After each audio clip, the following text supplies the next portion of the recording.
I would say we're going for what I would consider to be a slightly stylized realism. I mean, it's definitely a cartoon, but we definitely want the audience to be able to recognize certainly like the Jewish elements in the film. Originally started just doing a lot of concepts on environments. Then from there pretty much worked on Lester's neighborhood, the concept for Shushan, just essentially laying out the city itself and putting blocks where the major buildings would be. With Megillas Lester, marching orders were just look at, Jewish neighborhoods, areas in New Jersey, places like that where you have more of those close-knit communities where the houses are not too far spread apart and you have, a closer community. First we start off with the cul-de-sac area, which is where Lester's house actually is, and that's where you actually see the character coming out of the house.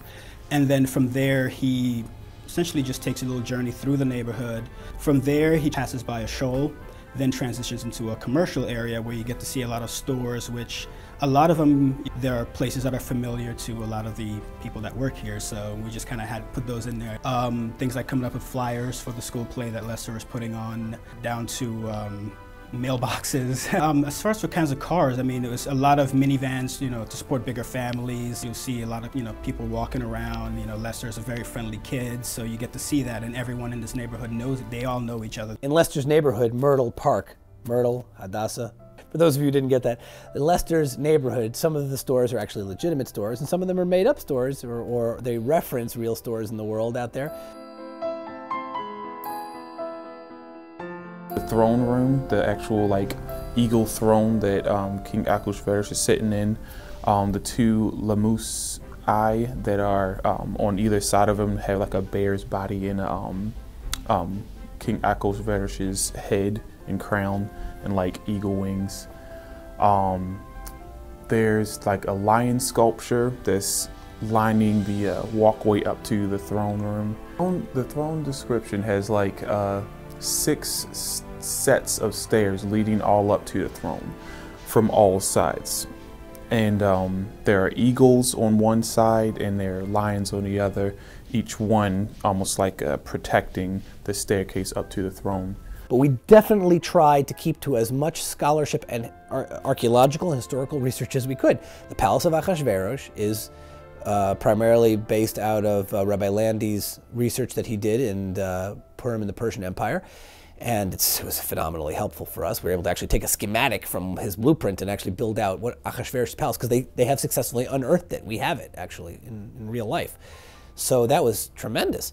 My favorite parts of making Haman's house was there's a lot of portraits of him. It's since he's a very self-centered guy, he has a lot of portraits. So I'm taking a lot of historically famous portraits and plopping his head on there and doing all of the crazy color correction and shaving to make him actually fit in the image, and it's great. I love how people walk past and wait, is that Haman in there? I'm like, yes.